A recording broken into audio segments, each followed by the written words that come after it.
Welcome to Romantasy Chaos HQ, the pod. We are Avery and Xavier Harleston, healthcare professionals by day, romantasy theorists and aspiring authors by night. Today we are covering the epigraph from Fourth Wing, Chapter 3. This is your warning. There will be spoilers for the entire Empyrean series. If you have not read all three books, it may be time to turn back. We are not rated E for everyone. Xavier has a degree in cussing and he's not afraid to use it. We will be discussing all the adult topics covered in these books. We like a challenge, so we tackle each epigraph without prepping, placing it into context for the whole series, not just the book or chapter it's tied to, but you don't have to take it cold. So here's our post-recording one-sentence summary of the chapter. Violet's accomplishments and budding friendship with Rhiannon are overshadowed by Dane's insistence that Violet flee the Writer's Quadrant, and yet somehow Violet is still attracted to him, all while realizing the quadrant is full of deadly threats, including challenges, dragons, and her new wing, Xaden Ryerson. There are 6 minutes on the clock and enough Fourth Wing lore that it dwarfs even Dane's self-righteousness. So, don't blink, don't scroll. Don't let Taryn distract you. We have 360 seconds to blow your mind. Go. Go. Blue dragons descend from the extraordinary Gormathalis line. Known for their formidable size, they are the most ruthless, especially in the case of the rare blue dagger, whose knife-like spikes at the tip of their tail can disembowel an enemy with one flick. Colonel Kaori's field guide to dragonkind. I feel like this epigraph could just be Sigale's a badass. Oh, yes. Yes. Also, in case you didn't know, Gormathalis means blue shadow. So basically, I do think it's about Sigale. And, so it comes really early that this is chapter 3. I mean, so we're far away from the bonding. We're far away from finding out that Xaden and Violet have a pair bond and they're all going to talk to each other and we're going to get to hear from Sigale. So this is really, super early foreshadowing. But as we learn about all the other dragons, I'm fascinated by the fact that dragons choose their tail, but it's rare for a blue dragon to choose a dagger. Like, why would any particular tail be rare for a specific color? But it is interesting when you think about the other tails available, the sword tail or the morning star tail, or the club tail. All of those are weapons that create distance between the person wielding it and the person being attacked when you're talking about these in terms of human combat.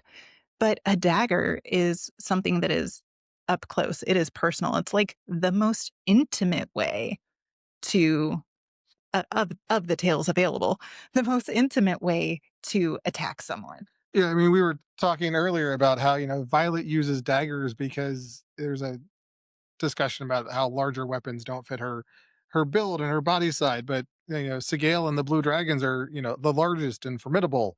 And to pick a dagger over a sword when you're the largest and most formidable is just means you want to get up close and personal when you slice somebody. Yeah, like no wonder she and Taryn are like. I mean, the black dragons have like this bloodlust, but apparently so does Sigale.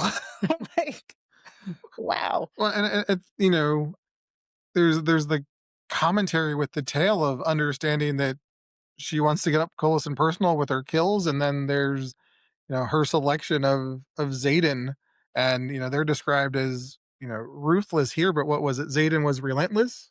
He was unable to relent. Inability. His inability to relent. Much like you, sir. I like to think Sigale would choose me. That would be awesome. Okay. I wouldn't cross the parapet. We know that. Um, check me in the scribes or the healers. But then the other thing is Colonel Kaori is arguably the human authority on dragonkind. But we know that Taryn, I mean, Violet like sits there and recites passages from, the field guide to dragonkind. And Taryn's like, You don't know anything. Well, I mean, the Empyrean is entirely like you know nothing, Jon Snow to Yes. Fiore. I mean, like they really have no clue what they're talking about. But I think he's an accurate source with regard to sorry, dagger tails being rare for blues. Well, Like that's probably categorized somewhere. Some scribes have written everything down that they know. well, Or that assumes that they have an accurate count of dragons. And if there's all of these freaking unbonded dragons everywhere, in which way, and humans don't go into the veil, well, I how mean do we know? that's true. Maybe they're not rare. Again, we have no idea how many dragons are hatching, or whether it's just blue dagger tail blue dragons are rare, or dagger tail blue dragons rarely bond, I guess is the other option. You definitely have the survivor bias type thing of the dragons we know about are the dragons that bond, so that must be true of all dragons. But there's hundreds to thousands of bonded dragons, and an ample supply of other dragons in the Vale that are willing to, and then a whole bunch that are not willing to because they have to choose.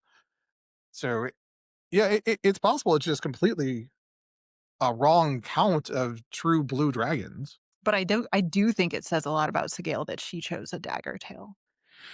And it makes me wonder, she was bonded to Zayden's grandpa. What was he like?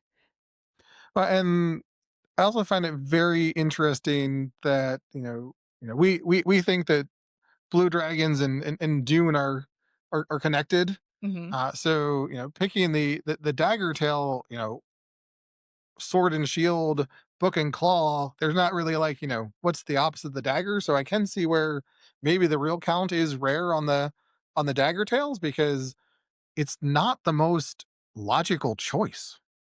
What do you think is the most logical choice? Well, I mean, swords would be really. I mean, if you're choosing between swords and daggers, and you have the strength for a sword, particularly when you can't throw the dagger, it's not like Sigale can throw her tail. Right, like, Violet's daggers are really important to her survival because they allow her to attack without getting within striking distance of someone who could land a physical blow on her. Yeah, so not picking the sword, I think, says a lot about Sigale. I would pick the Morning Star. And then we're out of time. That's it from us. Did we blow your mind? Let us know in the comments, and remember, we love you. Stay out of the clouds, off the ice, and come back to us. We'll see you next time. See you next time.